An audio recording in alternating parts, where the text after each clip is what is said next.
how JoJo's wrote the perfect villain. JoJo's Bizarre Adventure has a wide array of iconic villains, Dio being so popular that non-JoJo fans know who he is, Kira being hailed as one of the greatest villains of all time, the Pillarman being the perfect juxtaposition to our goofy and crazy Joseph, and Rico Pucci, who definitely isn't gay for Dio. Right guys? Nothing straighter than into— Yeah, I don't know nothing about him. I ain't even got to that part. But I ain't gonna lie. So far, I feel like the Pillarman, the best villains ever, bro.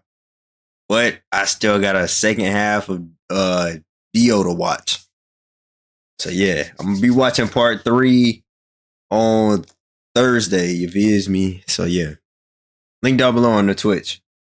intimately laying in bed with your friend half naked late at night, right? Crazy. And out of every villain Araki has made, out of all the cartoonish evil, totally not gay priests, and downright terrifying psychopaths, none have been better written and given more depth as the main villain of Steel Ball Run. This video is my opinion, and the best part about JoJo is that everybody has a different opinion on each part and their characters, so keep that in mind. And of course, because this is a deep dive into the final boss of Steel Ball Run, I am going to preface this video with a major spoiler warning. But let's get into it. Who is Funny Valentine? Fuck.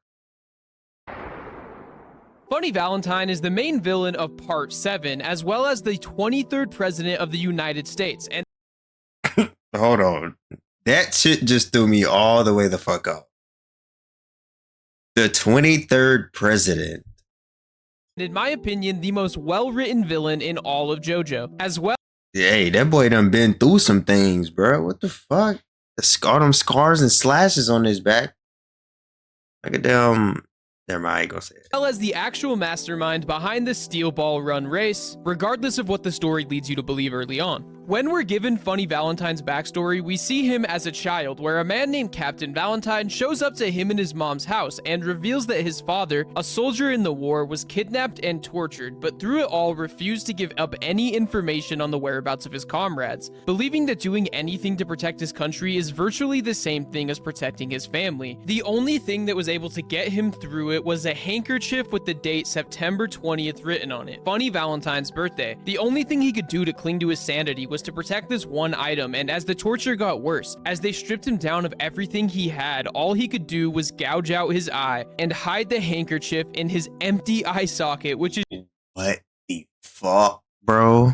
just the most metal thing I have ever heard. After finding his father's body, Captain Valentine was able to bring the handkerchief back to his family, where he tells a young, funny Valentine, patriotism is the most beautiful virtue in this world. Risking one's life for pride in their country and thinking of it as an extension of protecting one's family is only a nobility of humanity, a kind of heart completely different from a religious fanatic. This interaction instilled a deep sense of patriotism in Valentine from a very young age. Unlike Gyro and Jonathan, Valentine never had a father figure to instill any lessons into him, and just as the spin technique and steel balls serve as a reminder to Gyro of his purpose, the handkerchief serves a similar purpose to Funny Valentine, but the difference is Valentine never actually was able to learn any lessons from his father, other than what he was able to extrapolate from the story he heard. And what he derived from it was sacrificing for your country, and that is consistently shown in the many horrific acts Valentine commits, believing that the end justifies the means. And even his goal to collect the corpse of Jesus Christ mirrors his philosophy perfectly. Jesus being someone who sacrificed his own life in order to relieve humanity of sin. Valentine— Yo, bro, I'm sorry, but it's still throwing me off that he's the 23rd president and he's a villain. Like, what, bro? sees himself as a similar figure to the Holy Saint, and the same way that he was able to protect all his children, Valentine wishes to protect his country the same way. And I think an interesting point to bring up is the difference between him and the other main antagonist of this part, Diego Brando, who much like Valentine never had a father figure in his life, but unlike Valentine doesn't attempt to derive any meaning from his father's action. And in quite the opposite way, he hates society and wants all the praise for himself. Valentine continues to take this philosophy throughout his entire life, as he was even a soldier in the Civil War, where he was also kidnapped and whipped, resulting in the coolest damn scar I have ever seen. Yeah, I ain't gonna lie, that shit do look badass though, you ease me. Even though his ass crack is out. What the bro, I did not realize that until just now, bro.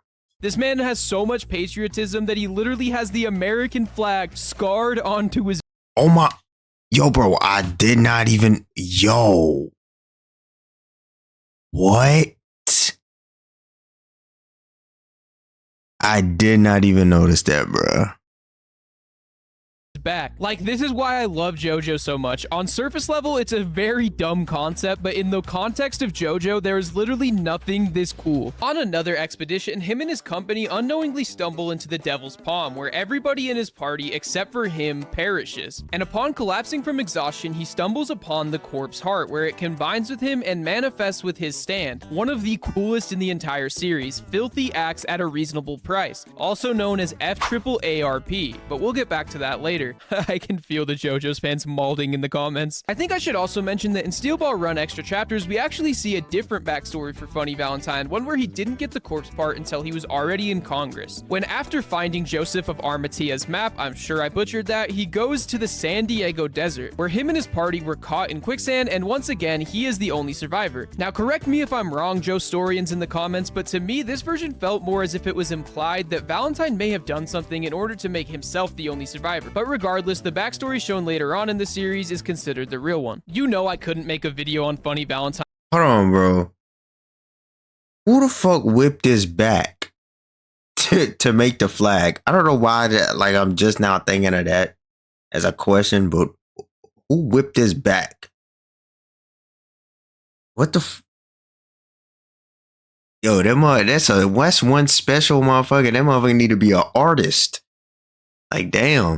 Without bringing up the napkin analogy, which is a perfect way to describe his philosophy. Valentine asks, if you were sitting at this table, which napkin would you take? The one on the right or the left? Societal norms would say that you take the one on the left, but that doesn't make it the right choice on a larger scale. Valentine comes to the conclusion that it's whoever picks up the napkin first that dictates which side everybody else takes the napkin from, and he stretches this analogy out to the rest of the world. There must have been someone to determine the value of money, the size of the tracks, laws. It wasn't a conglomerate that determined these things, but the one who took the napkin first, and everybody else followed in their steps. And in a world where everyone abides by this napkin principle, it needs to be America who takes the napkin first, takes the corpse parts and uses it in order to transfer all bad luck onto other countries around the world. One of the reasons is because he believes America will be the country to usher the world into the future, as well as the idea that one must sacrifice everything from their country, which Yo, bro, hold on. I know this motherfucker started every war, every single motherfucking war.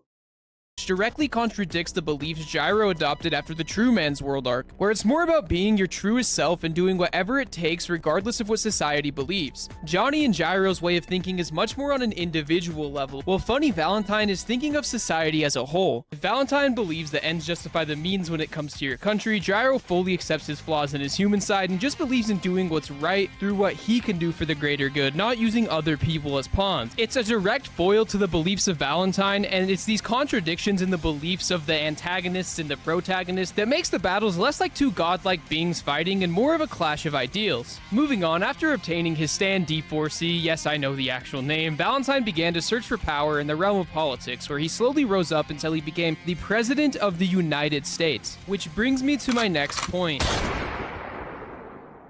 Out of every villain in anime, I'm not sure if there are any with as much charisma as Funny Valentine, except for that one time that we don't talk about. I want to directly compare Funny Valentine with Dio. Not Diego, but Dio. Dio is also shown to be pretty charismatic throughout the first arc of Phantom Blood, but upon being a vampire, he gains subordinates by 1. Either turning others into a vampire, or in Stardust Crusaders, planting a flesh bud in their heads. But Valentine never needed to resort to this. He's literally the President of the United States, and as we've seen with many politicians throughout history, you often need a whole lot of charisma in order to get into high power. He convinces people, even sometimes you as the reader, that maybe he's in the right and that maybe he's not the bad guy in the story. He constantly talks about how his goals aren't selfish, but something he's doing for the sake of his country. And it's the sense of patriotism he has that is absolute, as even with his stand D4C, Valentine alludes that in all possibilities, his father was not alive, and throughout an infinite number of Funny Valentines, all of them hold that same level of sternness. And I don't think it's that unrealistic to think that the President of the United States would use a power like this to put bad luck on all other countries but his own. And it's like, bro, I don't know what it is with villains. I feel like villains think their plan is just so damn perfect, bro.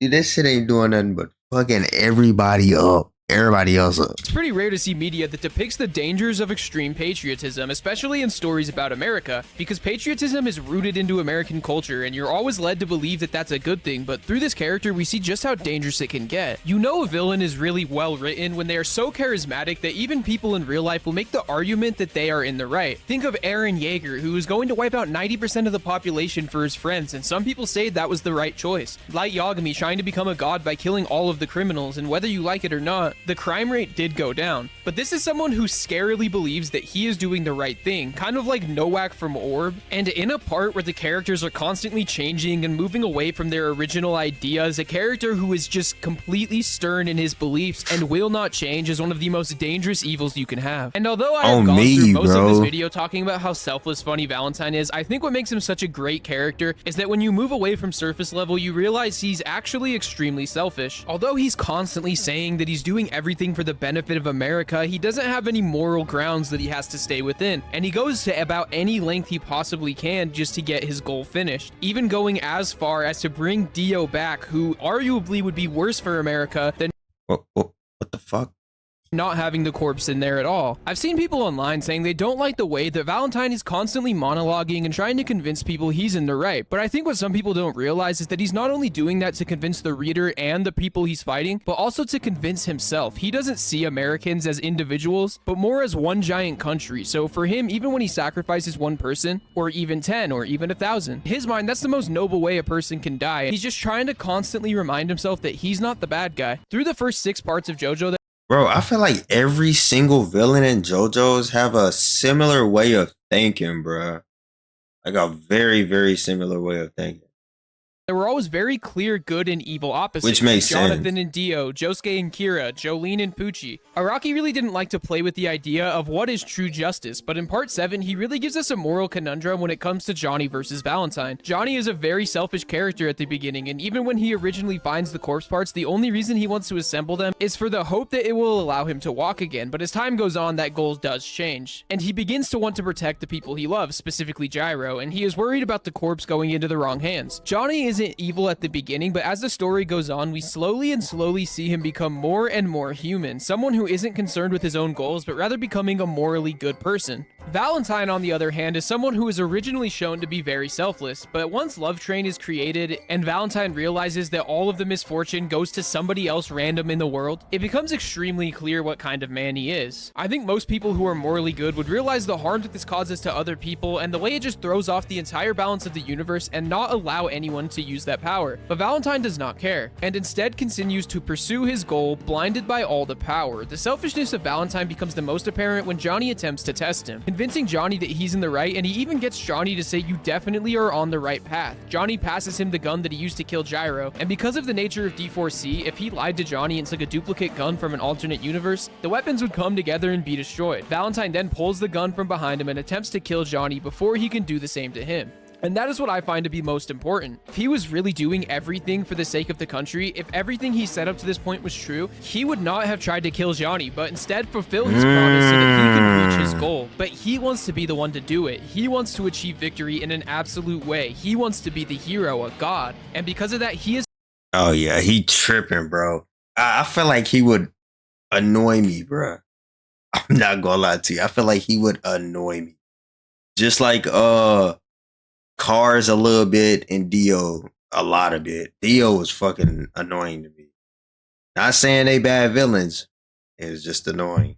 Is finished by Johnny. It really does take a lot to write a villain this complex. It isn't often in media that some people side with the bad guy, but the 23rd president of the United States just had that level of charisma and that belief that he was in the right that allowed him to go down in legendary status. JoJo's part 1 and 2 villains are, to me, they're some of the best villains in anime right now. They are annoying, but I'm still fucking with the villains, bruh. It's just something about them, bruh. It's something about the whole entire show. They need a, I don't know, if they ever make another part or something, they need to try to, like, since they went back in time, they have to find another type of pillar man or some shit. I don't even know.